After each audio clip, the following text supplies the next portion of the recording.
কোনোবাই ঠিকেই কৈছে যে জীৱনৰ প্ৰতিখন দুখৰ সাগৰ পাৰ কৰিব পাৰিবা। এদিন নিশ্চয় চমৎকাৰ হ'বই হ'ব, মাথোন কেৱল ধৈৰ্য নেহেৰুৱাবা।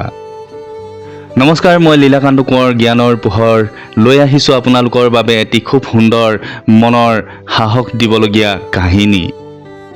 বেছি দীঘল কাহিনী নহয়, কিন্তু বহুত ভাল আৰু প্ৰেৰণাদায়ক। আপোনালোকে শেষলৈ শুনিব বুলি আশা ৰাখিলোঁ। এই কাহিনীটো হৈছে আমেৰিকাৰ এহাল দম্পতীৰ, আৰু সেই দম্পতীহালৰ মাজত সঘনাই কাজিয়া হৈছিল আৰু সাংসাৰিক খেলিমেলি সদায়ে আছিল। গতিকে দম্পতীহালে দুয়োক ডিভ'ৰ্চ দিয়াৰলৈকে চিন্তা কৰিবলৈ বাধ্যত পৰিল। আৰু ডিভ'ৰ্চ দিয়াত মানুহগৰাকীয়ে ক'লে মোক ইমান টকা লাগিব, আৰু টকাৰ পৰিমাণ খুবেই বেছি আছিল। আৰু শেষত মানুহজনেও সেই টকাৰ পৰিমাণ দিবলৈ মান্তি হ'ল। টকাৰ পৰিমাণ ইমানেই বেছি আছিল যে তেওঁ সকলো টকা দিয়াৰ পিছত তেওঁৰ হাতত মাত্ৰ $70হে বাচি থাকিল। তেওঁ সকলো হেৰুৱাই পেলাইছিল আৰু তেওঁ খুব নিৰাশ হৈ পৰিছিল। তেওঁ নিজৰ মানুহজনীক, নিজৰ টকা সম্পত্তি সকলো হেৰুৱাই পেলাইছিল।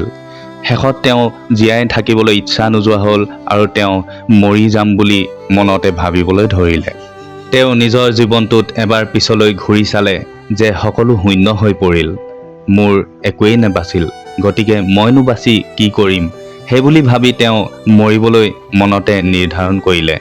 আৰু এয়াই তেওঁৰ সিদ্ধান্ত আছিল শেষ। তেনেকুৱাতে তেওঁৰ মনলৈ এটা চিন্তা আহিল, যিটো চিন্তাই নেকি তেওঁক অকণমান ভাবিবলৈ বাধ্য কৰিল যে জীৱনটো শেষ হোৱা নাই এতিয়াও। $70 মোৰ হাতত আছে, আৰু সেই $70 মৰাৰ আগত মই মোৰ জীৱনটো অলপমান ফূৰ্তি কৰোঁ বুলি তেওঁ কাচিনোলৈ ওলাই গুচি গ'ল। তাতে গৈ তেওঁ জুৱা খেলিব, সুৰাপান কৰিব আৰু শেষত পইচাকেইটা শেষ হ'লে নিজক শেষ কৰি দিম বুলি ভাবিবলৈ ধৰিলে। আৰু সেই বুলি তেওঁ ওলাই গুচি গ'ল। তাতে গৈ তেওঁ দেখা পালে যে কাচিনোৰ বহুত দীঘলীয়া লাইনত তেওঁ সোমাবলৈ ৰৈ আছে আৰু ৰৈ আছে। ৰৈ থাকোঁতেই দেখা পালে সন্মুখত এখন পেপাৰ আছিল, বাতৰি কাকত। আৰু সেই বাতৰি কাকতখনত এটা বহুত ডাঙৰ খবৰ পালে তেওঁ। খবৰটো আছিল যে এটা গ'ল্ড মাইন খাদান, য'ত খান্দা হৈ আছিল গ'ল্ড পাম বুলি চৰকাৰে। কিন্তু দুৰ্ভাগ্যবশতঃ কোনো সোণ নাপালে তেওঁলোকে, আৰু সেই গতিকে তেওঁলোকে খাদানটো নিলাম কৰিলে যে যোনে যিমান বেছি দিব পাৰিব তেওঁকে এই গ'ল্ড মাইনটো দি দিয়া হ'ব, আৰু তেওঁৱে হ'ব এই গ'ল্ড মাইনটোৰ মালিক। কোনো আগবাঢ়ি নগ'ল, আৰু তেওঁ দৌৰাদৌৰিকৈ গুচি গ'ল। আছিল সেই দিনটোতে, সেই ডেটটো, মানে সেই তাৰিখতে তেওঁ যিদিনাখন মৰিম বুলি নিৰ্ধাৰণ কৰিছিলে, সেইদিনাখনেই আছিল সেই নিলামকে অনুষ্ঠানটোৰ দিন। আৰু কিছু সময়হে বাকী আছিল। তেওঁ ততাতৈয়াকৈ তাৰ পৰা গুচি গ'ল।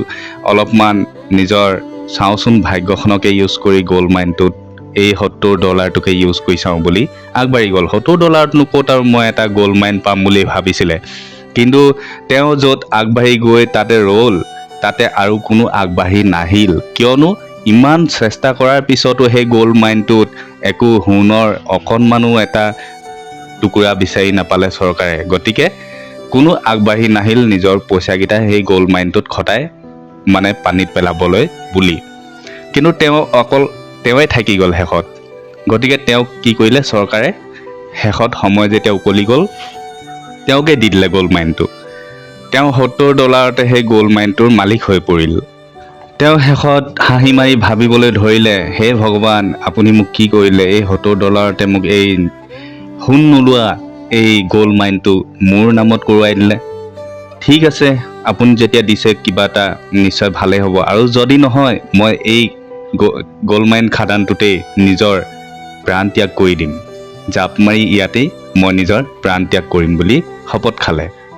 তেওঁ তেনেকৈ ভাবি থাকোঁতেই তাতে কৰ্মব্যস্তত থকা কৰ্মীসকলে ক'লে যে আমাক চৰকাৰে যি সময়লৈকে টকা পইচা দিছিলে কামৰ ক্ষেত্ৰত, আমি সেইখিনি লৈছোঁ। এতিয়া 2টা বাজিছে, 5টা বজালৈকে আমাক সময় দিছিলে। গতিকে আপুনি এতিয়া এই খাদানটোৰ মালিক হয়। গতিকে আপুনি যদি কয় আমি কাম আৰম্ভ কৰিম খান্দাৰ, আৰু যদি আপুনি কয় আমি ইয়াৰ পৰা গুচি যাম। তেতিয়া সি ক'লে, যদি আপোনালোকে পইচা লৈয়ে থৈছে 5টালৈকে, এতিয়া 2টাহে বাজিছে, গতিকে বাকী সময়খিনি আপোনালোকে খান্দকচোন, কিবা ওলায়। তেনেকৈ খান্দি আছে 3 ফুট যোৱাৰ পিছত ভাগ্যৰ উদয় হ'ল। চৰকাৰে যি আশাত সেই গ'ল্ড মাইনটোত খনন আৰম্ভ কৰিছিল, সেই ফল এতিয়া এই ব্যক্তিজনৰ ভাগ্যতহে আছিল। তাতে অসংখ্য সোণ ওলালে আৰু সেই সোণৰ মালিক এতিয়া সেই গ'ল্ড মাইনটোৰ মালিক কেৱল সেই ব্যক্তিজনে যিজনৰ হাতত মাত্ৰ $70 আছিল। আগন্তুক সময়ত তেওঁ এজন বহু ডাঙৰ মিলিনিয়াৰ ব্যক্তি হৈ পৰিল আৰু তেওঁৰ হাতত টকাৰ কোনো অভাৱ নোহোৱা হ'ল। যিজন লোক নেকি $70 থকাৰ বাবে তেওঁ মৰিবলৈ বুলি চিন্তা কৰিছিল আৰু শেষত তেওঁ আজি এজন কৰড়পতি হৈ পৰিল।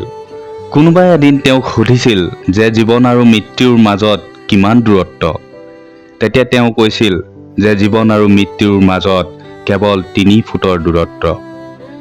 কাৰণ কেলে সেই 3 ফুটে খান্দি তেওঁ গ'ল্ড মাইনৰ মালিক হৈ পৰিছিল আৰু সেই 3 ফুটেই তেওঁৰ জীৱন সলনি কৰি তুলিছিল।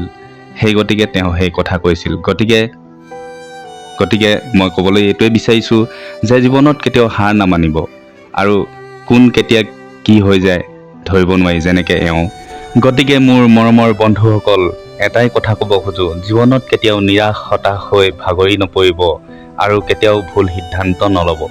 কাৰণ জীৱনটো কেতিয়াও শেষ হৈ নাযায় আৰু জীৱনত কৰিবলগীয়া বহু কাম থাকে।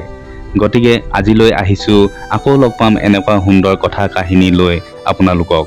তেতিয়ালৈকে সকলোৱে ভালে কুশলে থাকে যেন আজিলৈ আহিলোঁ। সকলোকে মোৰ নমস্কাৰ।